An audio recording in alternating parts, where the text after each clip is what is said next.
Bonafide Takeover Sports here with your host T-Wil, the People's Coach. The host Bold Barry. You know, that's what this is the new season. Makes my guy a little shaken up because there's a lot going on. Spooky out here, man. I'm like scared and everything. Yeah. Cabs is looking like crap. There's a lot going on out here. That was a little teaser for our episode.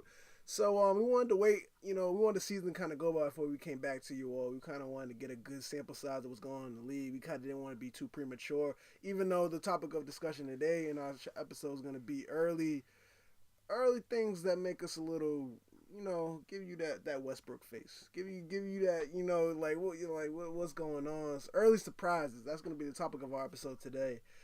So my co-host already kind of teased that what we're going to discuss today, so let's get right into it. So what were you saying about the contenders, the championship team this year? The super team. They're so great. Yeah, what were you saying about them? That team that if the playoffs were to start today, they're not in the playoffs. Those guys, I think they're sitting at 3-4 in the Eastern Conference right now. I believe that's like 10th or 11th in the whole conference. Still early, but this team was the Eastern Conference champs, actually. So I'd expect a lot more out of him, especially from the greatest player ever to play the game with all the pieces that he has, because it's still technically, the team from last year. It's just, that one guy that, hit the shot in Game 7's missing. But that's neither here nor there either.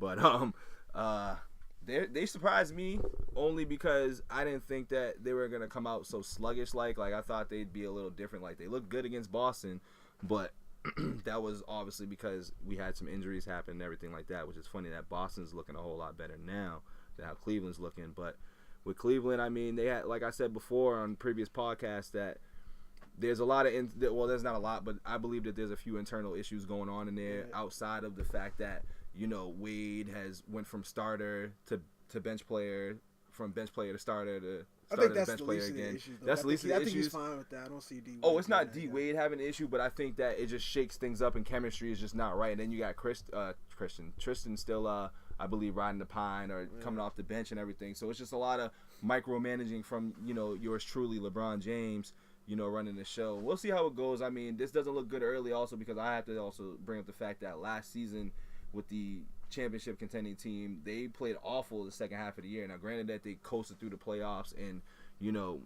saw the Celtics and beat them in 5, but they lost to the team that they were supposed to compete with in 5 as well. So it's not looking too good for them in the bigger picture of things, in my opinion. Yeah. I want to say that the difference between right now and previous seasons with them is that, like I said, last year, even when they didn't look good, you're like, they're fine because they've been together. Like, you know what I'm saying? They're like, they're fine. They've been together. They'll get it together. Yep. But they got all these new dudes. Got D Rose, who, he's my guy. I got to be real, though. He ain't. Yeah, he didn't even make it through, October yet. The homie doesn't know how to land. So, I don't get how you're 30 years old and don't know how to land. But I made it past October, and I said April. I was giving him a shot. So you got him. You got the D Wade, like you said, the D Wade, J.R. Smith, whatever's going on. Jay Crowder looking like absolute trash, which is what we've been saying he is. Who is Jay? Trash. Who is this dude? Yo, not real talk. I didn't even really want to go on this little rant, but now that I'm thinking about it, he's been like, this is what he is, and people just want him to be this guy, and he's showing what he is, and people like, this is Jay Crowder. Like, he's not that good. Yeah, okay, thank you. All right, and then you got Jay Crowder, the Tristan Thompson thing, LeBron trying to do it all. And now that's going to come and bite him in the ass in the long run. Like I said earlier, like he's on the wrong side of 30. He's going to try to do too much in 82 games. Yeah, LeBron. So it's just a lot. It's just a lot. And they look old. I'm not going to even knock Kevin Love. Kevin Love's having a good season. Mm-hmm. As he always does. Yeah, it's just that, LeBron needs to scapegoat somebody, and that's Kevin Love. It's always the 4 guy. And so, they're looking old. Like they're looking old. They're looking old from the standpoint that teams now look. They're like, yo, we are young. I realize there's a lot of fast-paced teams out there nowadays. Mm-hmm. There's a small amount of teams that play that half-court ball like that. Like now, a lot of teams they're up and down. So it's like, yo, run these old dudes. Like that's basically what the rap is. Like, yo, run. Like, yo, run, and we'll wear them out by the end of the day. Like, and that's crazy that it's a team of a potential contender that everyone has high hopes for. Granted, like I said, they lost one piece, which is a great piece, which we gladly appreciate that piece. Thanks, Cavaliers. Thanks, Cleveland. Thanks, Dan Gilbert. But they're looking really suspect, but it's still early. It's still early, and the LeBron factor is still, it's still there and alive and well. But once again, wrong side of 30. LeBron's 16 years in the league now, just about, something like that. He's up there with a lot of mileage on those legs, and he's always talking about this fatigue and spasms in the back. Come postseason. Not in shape yet, ankles, all this stuff that goes on. So, I mean... You're really hyping little things. At the end of the day, it's LeBron. It's LeBron. He's going to be fine. He's going to be fine. I'm talking about the players around him. And then my question is, with the surprising start to the Cavaliers season, do teams see the Cavs a little bit more vulnerable now? Like, will teams go to the playoffs now? Lost to the Nets. I mean, facts. Because my thing is, I watched that game. When they go deeper in the playoffs, like when you have dudes like DeMar DeRozan being like, I mean, if we had LeBron in a team, like we win it all and stuff like that. Will you have dudes like thinking like that with that mentality, or do you have guys coming in being like, all right, it's wide open, I'm ready to take this, because Kyrie's looking like he's ready to take the throne. Good transition. 5-game winning streak, baby. Gordon Hayward went down. People had a lot of people. It's a wrap. The Wizards. Done. Roll them up. Yeah, the Wizards. You know who I'm talking to. Don't do my guy like that. He's still love you, dog. I still got love for you, dog. It's a wrap. These teams are, is better. And before I go on this, my little thing, I got to personally apologize to Brad Stevens, because I have always been a person to say that I question him as a coach. I don't like his rotations. I don't really like his plays. But they work, though. They are, but it's just like, it gets to the point, why I'm saying this, it gets to the point we have to accept that it's working. And like he knows something that we don't know. You have to accept that he's doing something right, like because they're Ojaleje and stuff like that, playing dudes like that. They're the top defensive team in the league right now. Holding teams under 100 points. Their ball movement looks ridiculous. Spurs-like. Yep. They got dudes who weren't expected to step up, just like the Spurs. Think about the Spurs. Find these random dudes, and then just have them. They look flourishing, and who would like these my dudes? Man Nader. Yeah, so they're looking like crazy good. Not to say, I'm not gonna sit here and force it and say they're gonna win, going to the finals against the Warriors. And we're not there yet. No, I'm saying that they look like a good from the fact that us losing Gordon Hayward and they looking like that. Better than Kyrie. Yeah, apparently. It's like, Dad, okay, where are we going to go from now to, Dad, we're all right. Like, we're back. We're as good we right don't look now. Like we lost much. No, we're as good right now as I thought we'd be with Gordon Hayward on the team. So imagine if we had Gordon Hayward, we'd be way better. Will we be blowing teams out if we had Gordon Hayward? Like, who knows? I mean, that's because I added 20 points. That's what I'm saying. That's an addition right there. And then, like, everybody else kind of goes right back to their role. Yeah. But piggybacking off what you said, and since we're out here apologizing and stuff like that, I have to apologize, openly about, Danny Ainge and, his moves that he's made over, the last couple of seasons and everything. I have to a little bit, because at the end of the day, what he did with Paul got us Kyrie, so I can't really be mad about what's going on. Oh, you mean how he didn't pull the trigger on Paul George? Yeah, like all that stuff that I was complaining about, very vocal actually for months. But I have to give the man credit that he was able to land this piece, but at the same time that fell into your lap, because I'm gonna say that when devil's advocate, how is he supposed to know Kyrie wanted to leave? Exactly. And you can't not pass that up. Like, you have everything right there to not pass that up too. So I give him that. But still, even the draft with the Jalen draft, drafting Jason Tatum and drafting down. I gave a lot of flack about even drafting down for Tatum, which at the end of the day, still should have picked him number one. I didn't give him slack for that, because I gave him a little slack.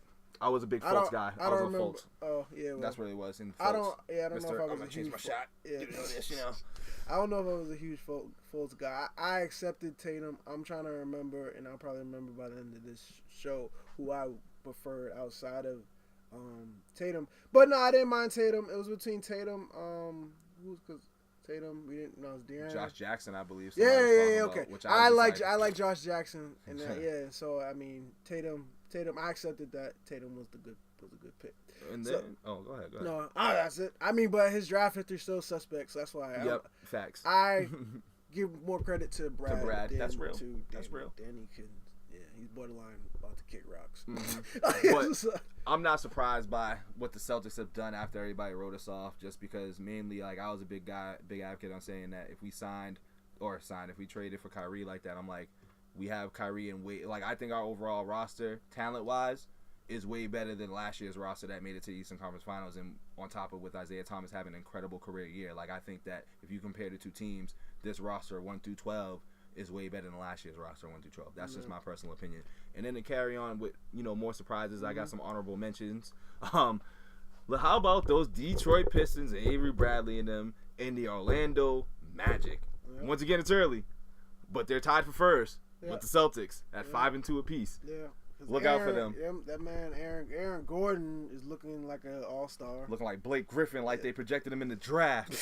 Nah, I'm playing. Looking like, but real talk, he's playing like Blake's playing right now. Like how Blake, and that's crazy. That the comparisons. The compare.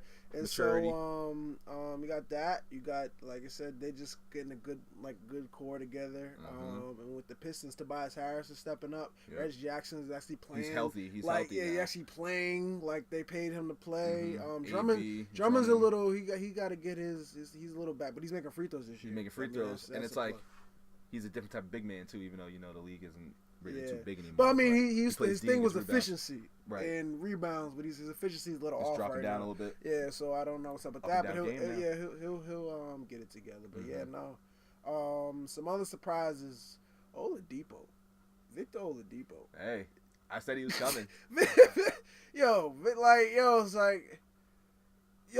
got to look at Westbrook like, why are you holding my guy back? He's out here looking. I can't blame Westbrook though. You might have to blame that man. What's his name? Billy Donovan. No, not even. Oh yeah, because he could have utilized him more once Westbrook was off the floor. Yeah, just basically how Paul George and Melo are being utilized better. It's just better than the coach didn't have respect for the players that he had with him. I feel like because Oladipo's good. This man's averaging like he's winning. I'm trying to think of like who I can compare. And this is a force. He's looking like D-Wade, like how D-Wade looked. You know what I'm saying? Because he offensively, but he's shooting better than D-Wade. Because you know what I'm saying? He's shooting better than D-Wade was. What's he putting up this year exactly? Shoot. We'll have those stats below. We have those stats below, you have those stats below. So you don't make no errors and people start yelling and stuff like that. So I have those stats. You don't want them fingers to start going. He's putting up some crazy numbers, and so that's surprising because I knew he was gonna have a good year, but not like this. But it's still early. But it's really the things to come. So with that, we're gonna transition into our rookie report. Our young talent. Updating where we at with the rookies. And then we're going to go into a real early MVP discussion. It's got real early, but, man. This is the real early session here, though. Some people need to be spoken about and given that, like my boy said, that mention, because it's looking ridiculous right now. But people are playing. Yeah. People are ready to play this year. Yeah. Please subscribe. Catch y'all next time. Appreciate it.